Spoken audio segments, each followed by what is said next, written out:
Hello. Good afternoon. Good evening, everyone. Hello.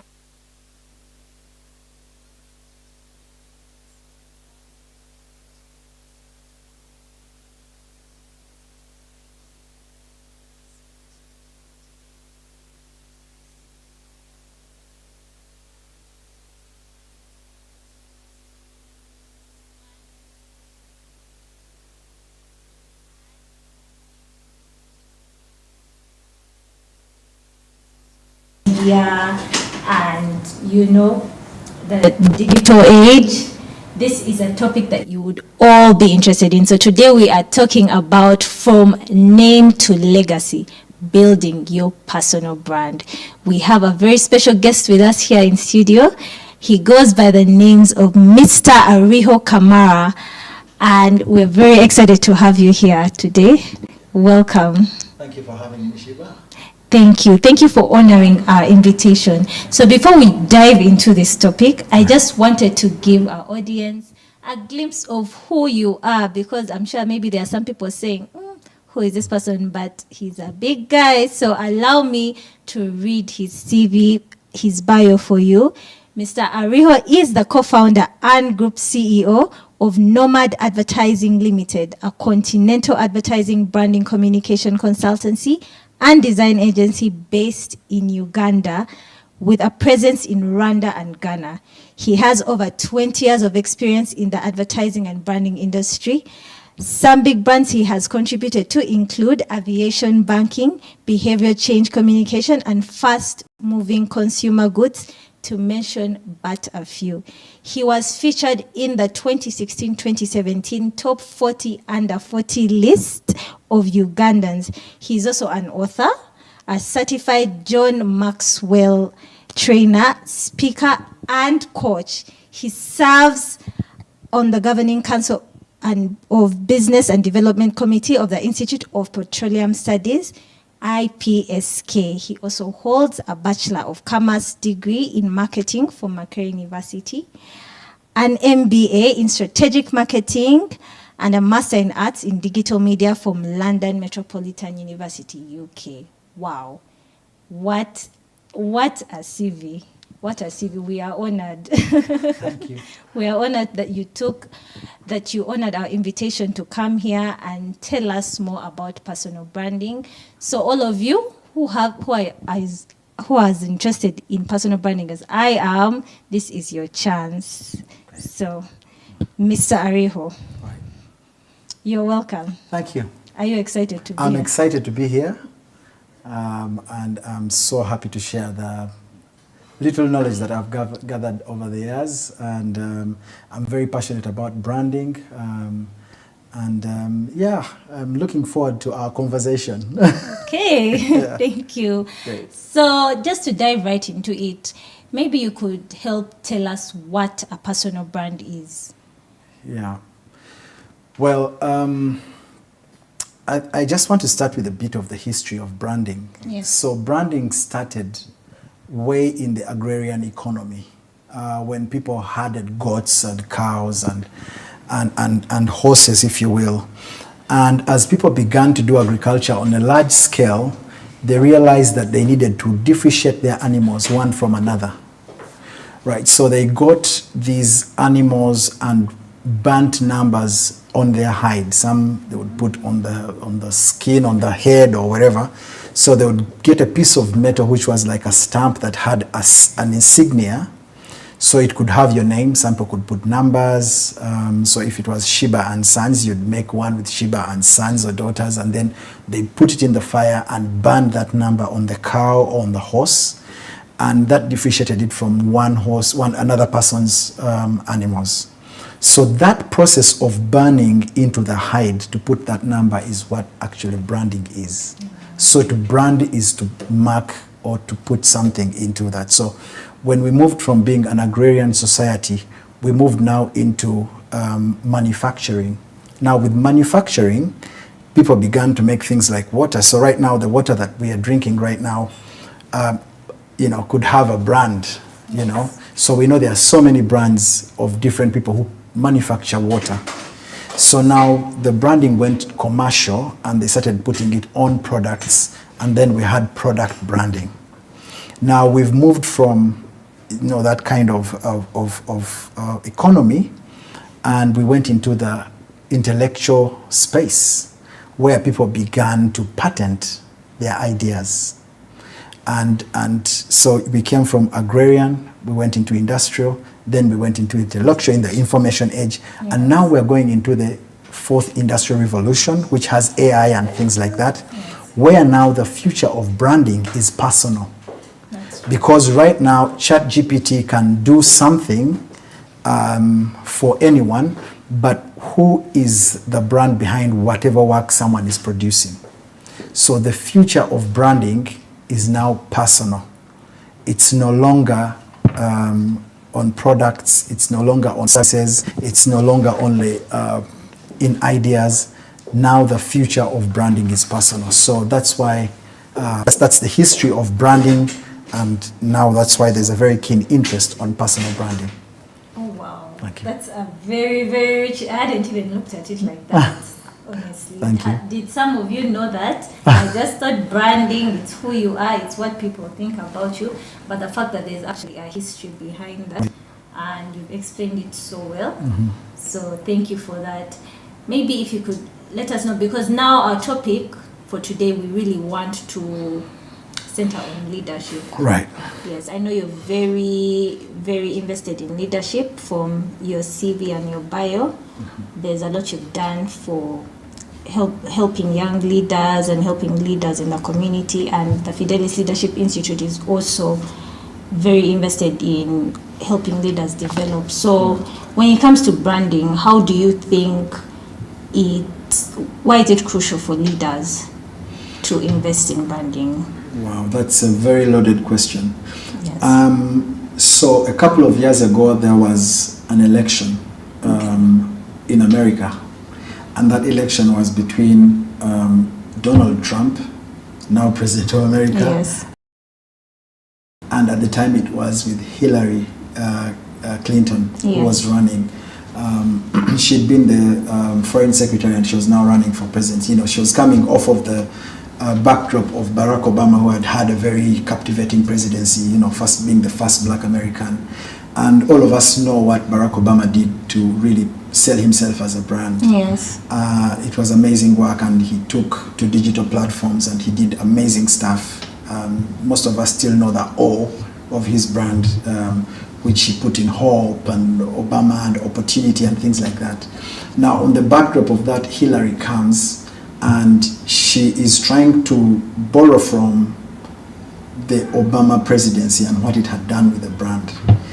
And here comes Trump, who is also running for president, and he's got his own authentic brand, if I may put it that way. Yes. He's viewed some kind of way, but it's authentic.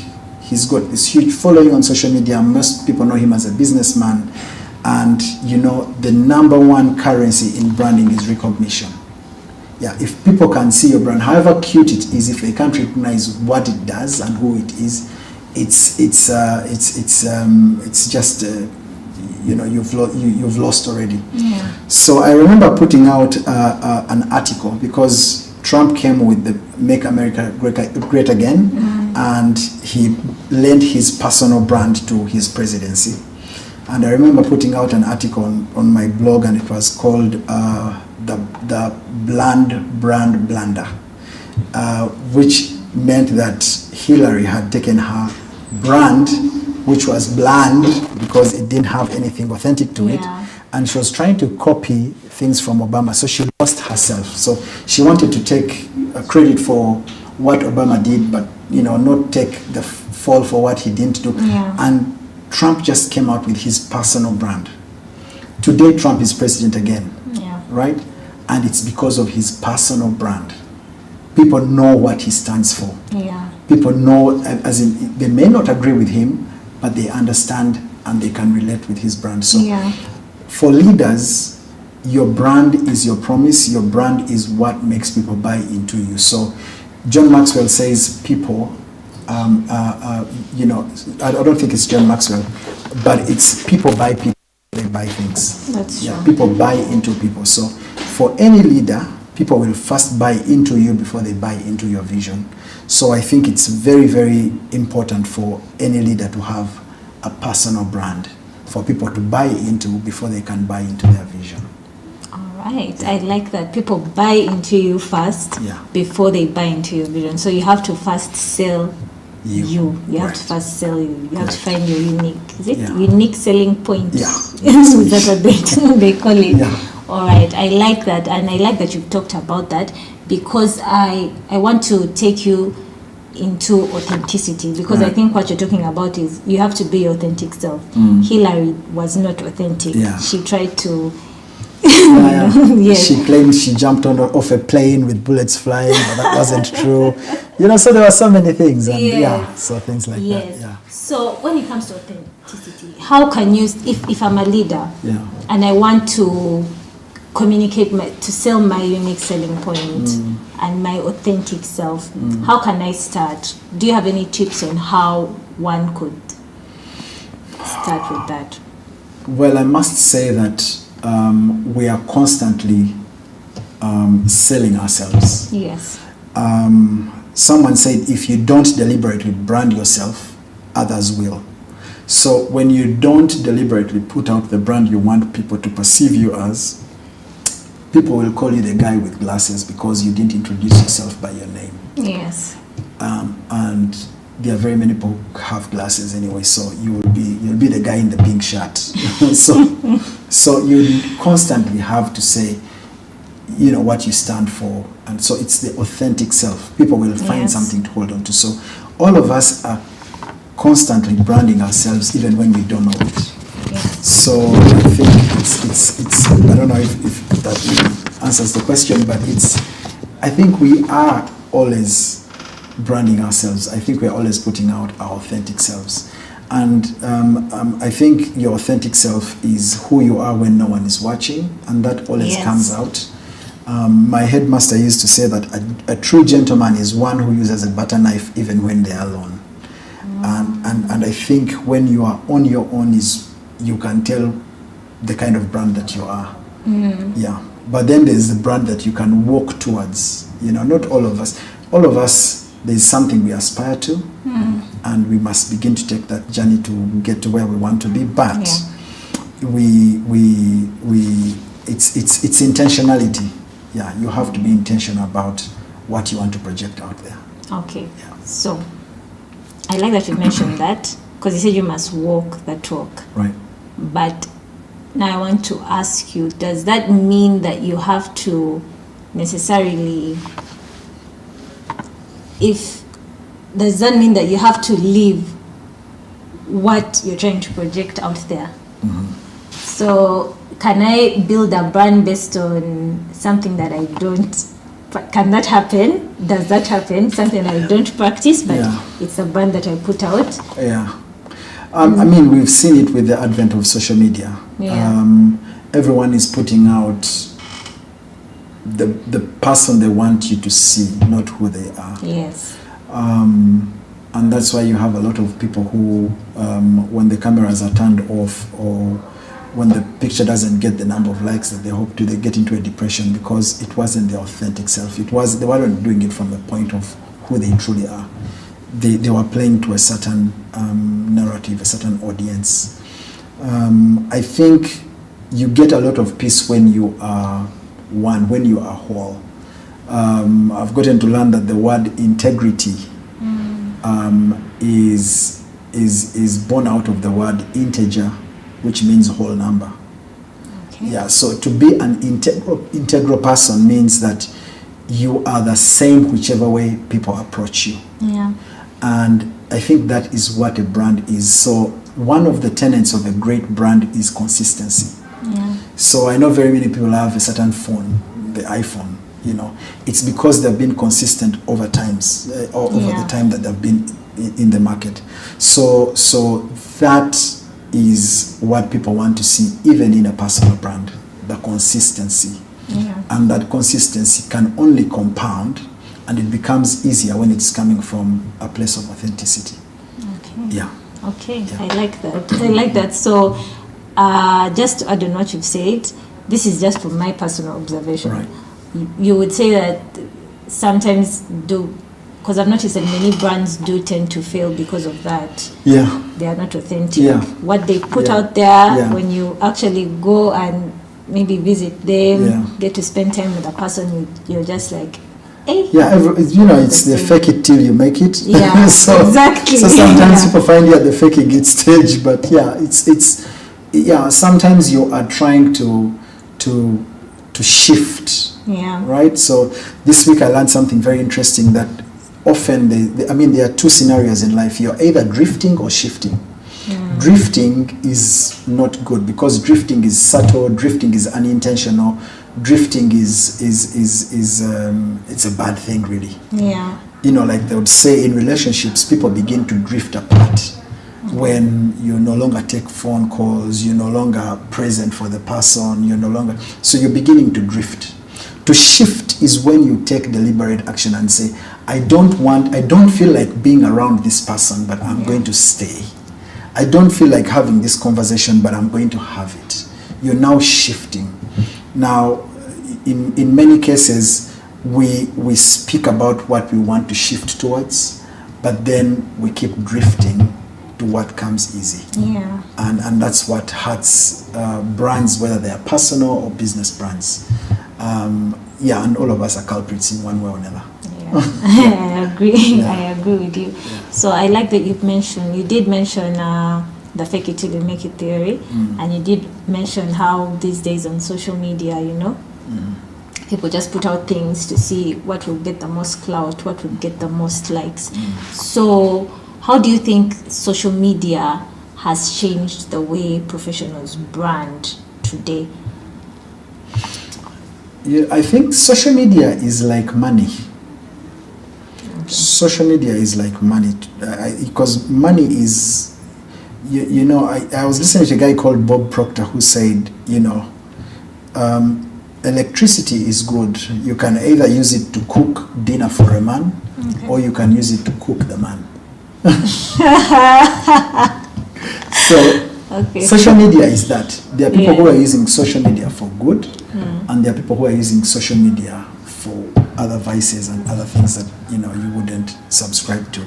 So social media is an amplifier. It's just like money. Money reveals people. Money doesn't change people. Most of us are sinning to the level of our income. Our finances.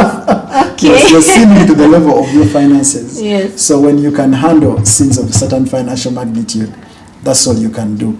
But when money flows in, people begin to smoke cigars and stuff like That's that. That's true. Because they can afford to. Yeah. Yeah, but so social media currently is, because it's an amplifier, many people are running to it to amplify what they have not yet mastered. So someone so you put out one post, you get 4,000 likes, and instantly in your head you're a hit. Yeah. And you begin to feel the pressure of maintaining that level of engagement. Yeah. And that really now begins to test your structures. So you find people doing really lewd things or absurd things because they are trying to hold an attention that they were not ready to hold, because of the amount of amplification of their not so well structured built brand that social media gave them. So you have young ladies of 20 something, maybe even 18, and they put out 3-4 posts, get this crazy level of engagement. Now everywhere they go, everyone is talking about them, and then something else comes up and they're no longer the topic, and they hit depression, and before you know it, they're trying to, out of those 3 likes, 3 posts, they already changed their lifestyle. They can no longer be seen on a border because it's way beneath them. Yeah. And now they've borrowed money to buy a car, and it's of a certain type. So that's really what happens. Okay, I see. Thank you for that. And so, when it comes to scenarios like that, how would you advise a leader in protecting their personal brand online? Wow, protecting your brand online. Yes. Well, I think there are fundamentals, and then there are technicals.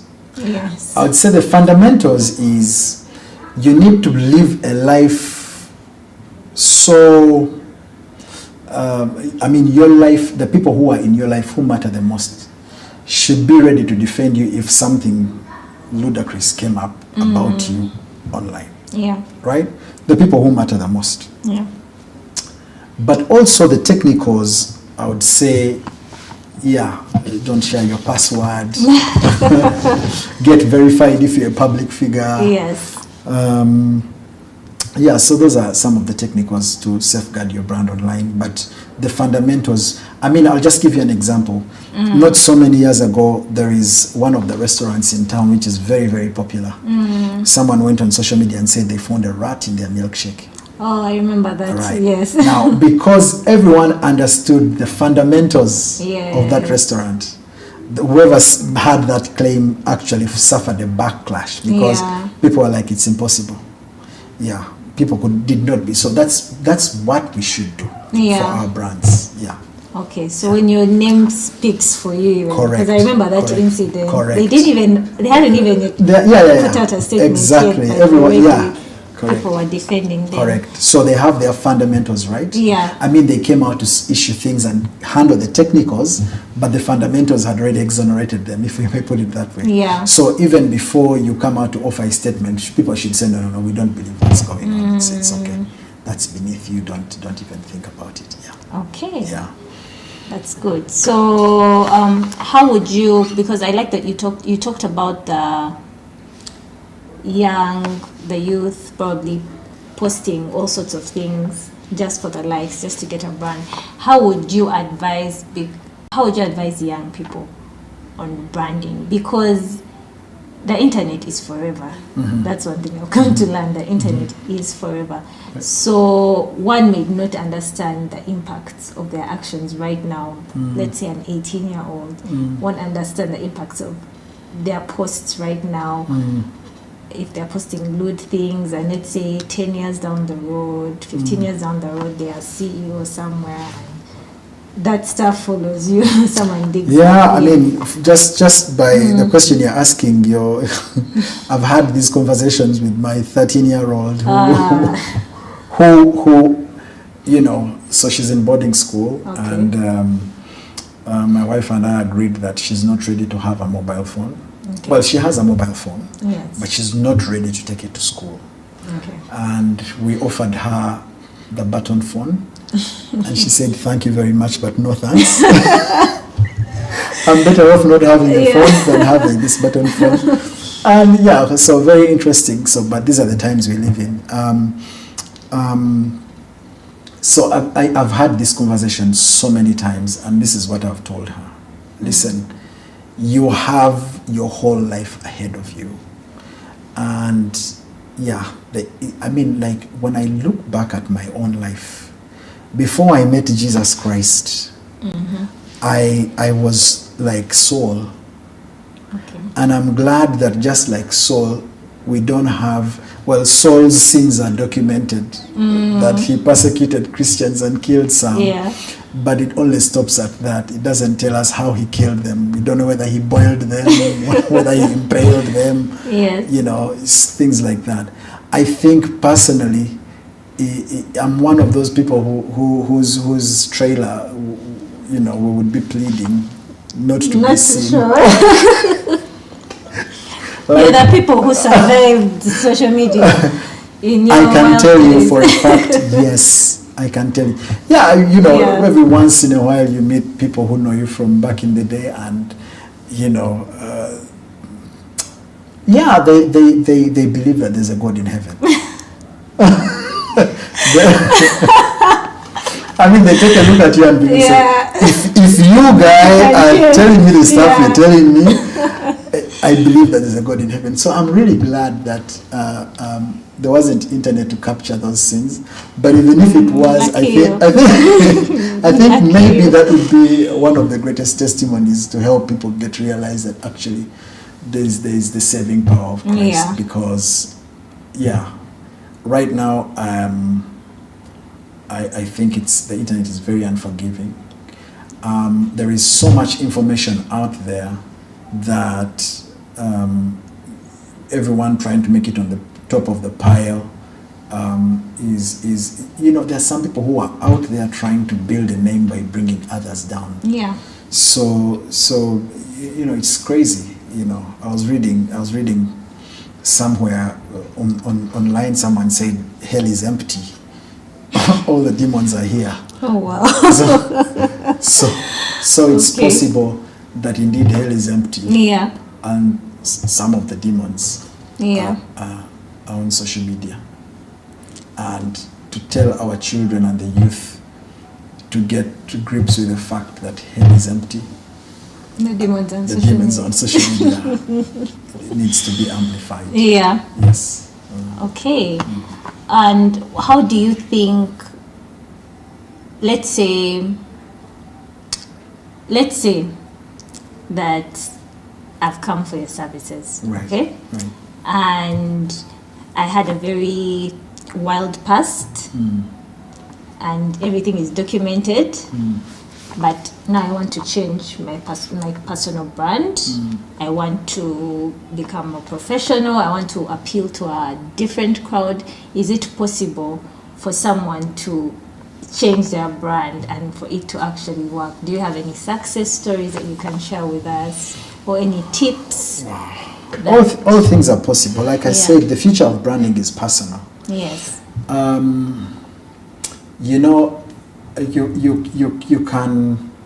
You can put lipstick on a pig, but it will still remain a pig. Okay. Okay. The Bible says that a woman devoid of understanding is like, no, I don't remember. It's a proverb. It talks about like an ornament of gold in the snout of a pig is a woman devoid of understanding. Can you imagine?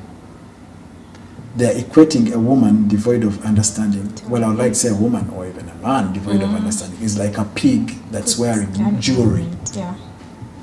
So your brand is more of who you are than what you project. Okay. Now we can work on what you project, but who you are is what the brand is. That's the heart of the matter. Yeah. Can that change? Like I'm telling you, personally, I am that guy. To an extent, I believe there has been a journey of transformation. I am not where I used to be. I'm not where I want to be. But I left where I used to be. Yeah. Yeah, and I can tell you, part of that transformation has been for me having my mind renewed. So even the changing of a brand is in mind renewal, because as a man thinks in their heart, so is the man. So if you come for my services, really what we're doing is makeup. And as they say that beauty is skin deep, but ugliness goes all the way to the bone. We can do all the beauty on the skin, it will only be skin deep, Yeah. but your brand is what goes all the way to the bone. Okay. Yeah. I love that. Thank you. And what's the funniest misconception that you've ever had that people have about personal branding that you've had in your experience? Misconception? Yes. Well, the misconception is that it will happen overnight. I mean, you've been putting out this brand from day I one. have that thought, but okay. It doesn't That's change. my thinking. It doesn't change overnight. That's a Okay. misconception. Okay. Yeah, I mean, you see, the brand, what you call a brand is basically trust, Okay. right? And trust is earned in drops and lost in buckets. Okay. Yeah. So for you to get back in drops what you lost in buckets takes time. That's true. Yeah. So I mean, I'll give you a very clear example. So I was privileged to work on a project for the central bank, who were trying to encourage people to bank their money in licensed financial institutions. People still wanted to bank their money under their pillows, in like a small box somewhere in the ceiling. And part of the research and the information that was given to us by the Deposit Protection Fund is that because the money is insured, the money you keep in the banks is insured, up to the tune of 10 million shillings. And they were saying that actually they can pay 98% of depositors' money, because 98, close to 90, I think it was, close to 90, it was in the 90s, well above 96 at least. 90, over 96% of Ugandans have less than $1 million shillings on their accounts. Wow. Okay, and this is money that they have insured to the tune of 10 million. And then I was like, oh, so now the remaining, what's it like? They were like, the remaining people who have the billions, we would even slap them and say, what are you doing keeping money in the bank to that amount? It should be in investments, you know. Yeah. Yeah, but again, to come back to your question, trust that I saw in when we're doing that exercise, that assignment, is that the reason why the institutions, the banking institutions, weren't being banked into by the Ugandans is because they did not leverage as much trust as mobile money. So there was more money on mobile money, banked on mobile money than in banks. And this is because of proximity, this is because of communication, this is because of what the telcos have done to remain in the faces of the people and build this brand that they are with you all the time. Yeah. Right? That you know, we are everywhere you go. Yeah, like they accessible, say, right? yes. Yeah, we are your so-and-so network. So there's been a lot more trust for corporate institutions than government institutions because of communication and consistency.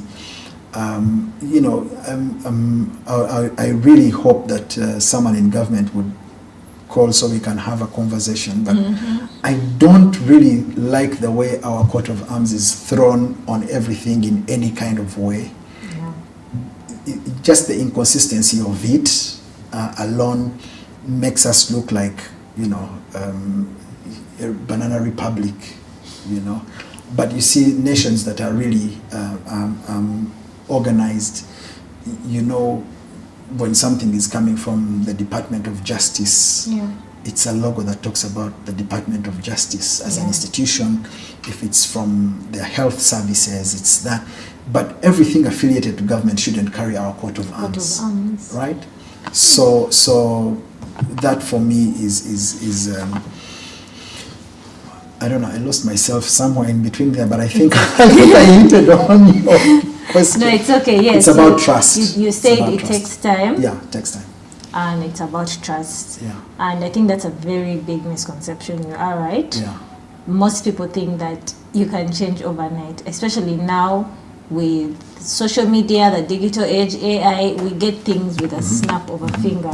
So we also expect personality and brands to just change. We also expect the same speed, and yet these things do take time. And for your coat of arms, that is an interesting observation. Maybe if there's a viewer out there who can help us carry the message along, or who works in government and can carry that message along, they will pass it on to the... Let's have a conversation. Yes, let's have a conversation about that, because I actually think it's a good point that you made. So how do you see the future of branding, especially for leaders? Yeah, I think for leaders, again, like I said, the future of branding is personal. I see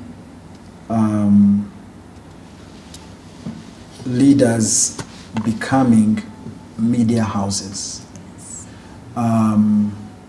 So right now, the people who are at the forefront of changing the narrative in whatever sphere of influence they are, whether it's sports, whether it's business, they have had to build some form of media or communication arm to them, Yeah. in order for them to continually project their brand every day, any day, and maintain that authenticity and consistency that is needed to get people to buy in. I fight with my kids a lot. One of them is very interested in a TV show of some twins. I think they're called the McLaury twins or something like that. Okay. These are young girls whose parents set up a channel for them, and all they do is talk about what they do, what they woke up, what they had for breakfast. Yeah. And they have millions of viewers. Of course, they are raking in some money, Yeah. but you can see that it's all going in some ways. So for you to lead, you need to be at the forefront of comms, and have that consistency and use the different platforms as you ought to. So you need to be on Twitter, on Instagram, on TikTok, and the like. So adapt to technology. Correct. You have to Correct. adapt. You can't stay left. I mean, our president has an X handle now, so you can't be left behind for Correct. sure. Correct. So I hope our audience and our viewers have taken in what we've been talking about today. I surely have learned so much. And I can say that we've had a mini masterclass on personal branding. So if you don't level up after this episode, I don't know what you've understood.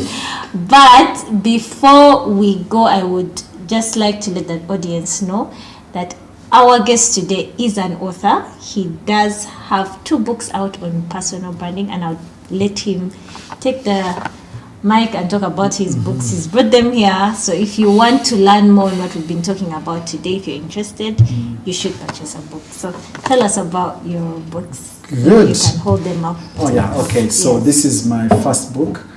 It's called Live Your Brand. It says, quit trying to blend in. You are designed to stand out. Most of us are trying to be like someone we admire. We're trying to be something that we are not. But God has really placed some unique stuff on the inside of us that if we truly mine it, then we will live our brand. So that's a book. It has quite some lessons, but I use anecdotes of my own life. And then the second book is Mind Your Brand, having the audacity to think and the courage to speak.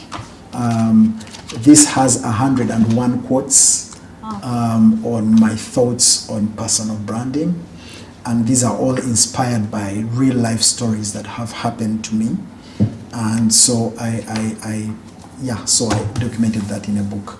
So these are the 2 books I have currently out, and God willing, there'll be a few more coming. All right. And how can one get a hold? So these books are in a restock, but also if you hit me up on my handles on social or go to the website, you can order yourself a copy. All right. Yeah. So The website is arihokamara.com. arihokamara.com. Thank you, everyone. You have had it here. Please get a copy of the books. I know I'm going to get myself a copy because I do want to build my personal brand. So you can get them from Aristoc, or you can check his website, which is arihokamara.com, or hit him up on his socials, please, if you're interested in building your brand. This is not just for celebrities, even professionals. I know professionals have that thing of, I'm in white collar, why do I need to? But you need a brand. How will customers find you? You need to build your brand. So before we close, how can people who want to get in contact with your services, people who want training, who want coaching, companies that need your help, how can they get in contact with you? Well, my website is a good place to start. Okay. But also, I think my number is pretty public. So when you go online, you'll get my number. If we Google you. Yeah, you'll get my number. Okay. Branding. Yes. So yeah, yeah. So I have quite a warm footprint online. Okay. So I'm easy to find. Yeah, it's just be online. I'm easy to find. All right. Thank you so much, Mr. Ariho. It has been a pleasure hosting you. You've given us quite a number of gems that we will not forget, and we are definitely going to improve our brands. Thank you, our audience back home, for watching. We hope that you enjoyed today's segment, and we hope to catch you again next Thursday. Just a friendly reminder, tomorrow the Fidelis Leadership Institute will be hosting a public interest litigation webinar. It is free of charge.